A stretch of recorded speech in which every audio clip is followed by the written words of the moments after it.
देखिए, भगवान श्री राम को अपनी व्यक्तिगत जागीर समझने वाली भारतीय जनता पार्टी कि भगवान श्री राम की पूजा करने से पहले माता सीता की भी पूजा आराधना कर ले तो शायद उनको कुछ सद्बुद्धि और सद्ज्ञान प्राप्त हो जाएगा। से पूछना चाहती हूँ कि भाजपा क्या धर्म और सनातन से भी ऊपर है? धर्म को, एक हिंदू सनातन धर्म का जो विरोध करते हुए आए हैं उसी के सापेक्ष में उन्होंने करा। क्यों? देखिए, आज जो देश में हालात हैं, भाजपा के शासनकाल में इस देश का लोकतंत्र, इस देश का संविधान आज इस स्थिति में है कि आज आम आदमी का संविधान से और लोकतंत्र में अपने आप को असुरक्षित महसूस कर रहा है। धन्यवाद माणिक जी। पहले तो मैं सुरागीलाल चैनल को और आपको धन्यवाद देता हूं कि आप हर विषय को इतने संजीदगी से उठाते हैं और काशीपुर की जनता को इतने अच्छे से समझाते हैं। तो जहां तक मेरा आपका जो सवाल है, भारत जोड़ो न्याय यात्रा जो कांग्रेस निकाल रही है, आप स्वागत की बात करते हो भारतीय जनता पार्टी से। मैं आपसे सवाल करता हूं कि आप सिर्फ जब किसी कांग्रेस का इंटरव्यू लेंगे पदाधिकारी का, उनसे पूछना कि इस यात्रा का उद्देश्य क्या है। अगर वो आपको सही से उद्देश्य समझा दें तो मैं समझता हूं कि शायद वो पक्के कांग्रेसी होंगे। लगातार 2014 के बाद जिस तरीके से आप नेशनल क्राइम ब्यूरो के अगर आप रिकॉर्ड्स देखेंगे तो लगातार इस देश के अंदर दलितों पे, ओबीसी पे, बच्चों पर, महिलाओं के शोषण की घटनाएं आज इस समय देश में चरम पे पहुंच चुकी हैं। 10 साल में जो काम किया है वो SC OBC को लड़ाने के लिए नहीं, आत्मविश्वास और उनको आगे बढ़ाने के लिए जो काम किए हैं। चाहे आप वो ST वर्ग के लिए देख लो, पहले अनुसूचित जाति के हमारे महामहिम राष्ट्रपति बनाए गए, उसके बाद आज हमारी जो महामहिम राष्ट्रपति हैं वो अनुसूचित जनजाति से आती हैं। माननीय राहुल गांधी जी ने जो इस यात्रा का समय निश्चित किया है, जो पखवाड़ा निश्चित किया है, वो पखवाड़ा उन्होंने 14 जनवरी से शुरू करा है। क्यों? ये उनके हिंदू जो एक धर्म को, एक हिंदू सनातन धर्म का जो विरोध करते हुए आए हैं उसी के सापेक्ष में उन्होंने करा कि विपक्षी दलों के अपने कार्यक्रम होते हैं। भगवान श्री राम के मंदिर की प्राण प्रतिष्ठा का विषय 22 तारीख को है, जबकि कांग्रेस की रैली 14 जनवरी से आरंभ हो रही है। भारत जोड़ो न्याय यात्रा पूर्व निर्धारित कार्यक्रम है जो पूरे देश के अंदर मणिपुर के इम्फाल से आरंभ होकर महाराष्ट्र के बंबई तक समाप्त होगी।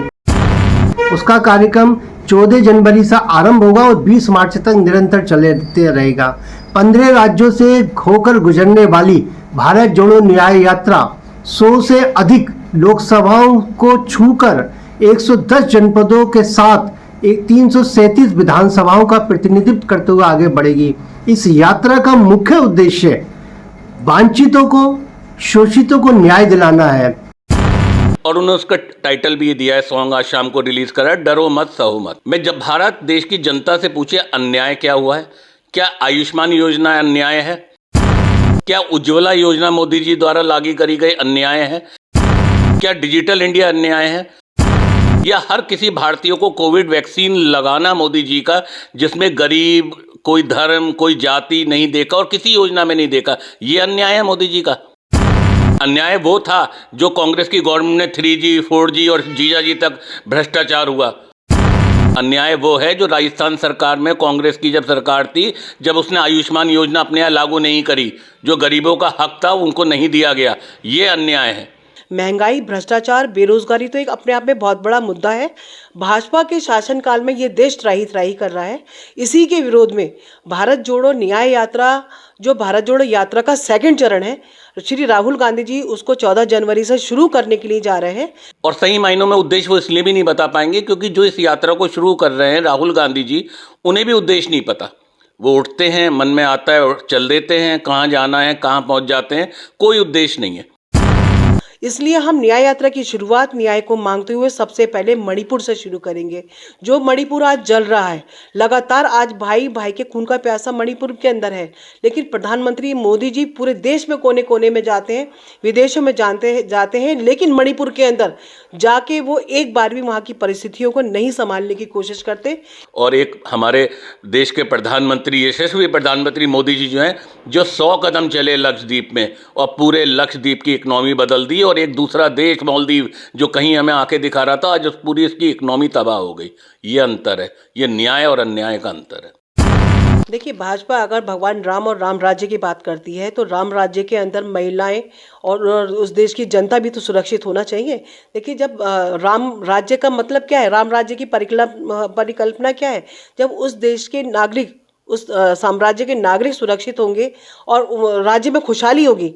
आज आप बताइए, आज देश के हालात ऐसे हैं कि आर्थिक स्थिति अगर आज देश की देखें तो प्रत्येक व्यक्ति पे हज़ारों रुपए का, प्रत्येक व्यक्ति पे अगर हम जोड़ें तो हज़ारों रुपए का कर्जा आज के तारीख में व्यक्ति पे है।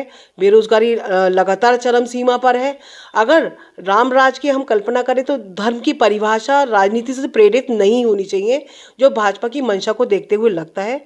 मैं खुद आपसे ये सवाल करना चाहती हूँ कि चारों शंकराचार्य को जिस तरह से निमंत्रण नहीं दिया गया है, तो सनातन धर्म में शंकराचार्य से तो ऊंचा स्थान किसी का भी नहीं है। उनको वेदों में वर्णित है कि शंकराचार्य जी सनातन धर्म के ध्वजवाहक हैं। अगर वो इस मंदिर के उद्घाटन में 22 जनवरी को नहीं आ रहे हैं, उनको निमंत्रण नहीं दिया गया, तो मैं आपसे पूछना चाहती हूँ कि भाजपा क्या धर्म और सनातन से भी ऊपर है? अगर वो लोग इस बात को कह रहे हैं कि अभी सनातन रीति से मंदिर अभी उद्घाटन के लिए तैयार नहीं है, ये बात कांग्रेस नहीं कह रही है, ये बात तो हमारे शंकराचार्य और साधु और संत समाज के लोग कह भी रहे हैं और उनका रोष भी दिखाई दे रहा है।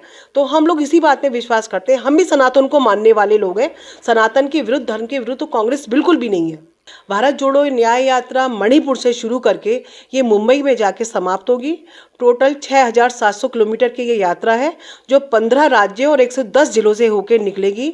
इसमें लगभग 100 लोकसभाएं और 337 विधानसभाओं के बीच में से ये यात्रा होकर निकलेगी। देखिए, मणिपुर, इसका जो रोड मैप तैयार किया गया है, हमने इस यात्रा को न्याय यात्रा का नाम दिया है। और एक चीज मैं आपके सामने और लाना चाहूंगा, जो कि इस यात्रा के समापन का निष्कर्ष है। पिछली बार राहुल गांधी जी ने 3,500 किलोमीटर देश की यात्रा करी थी, भारत जोड़ो यात्रा, और निष्कर्ष क्या था? 3 राज्य गंवा दिए थे कांग्रेस ने, राजस्थान, छत्तीसगढ़ और कहीं ना कहीं मध्य प्रदेश में, जो वो अपना हक समझते थे।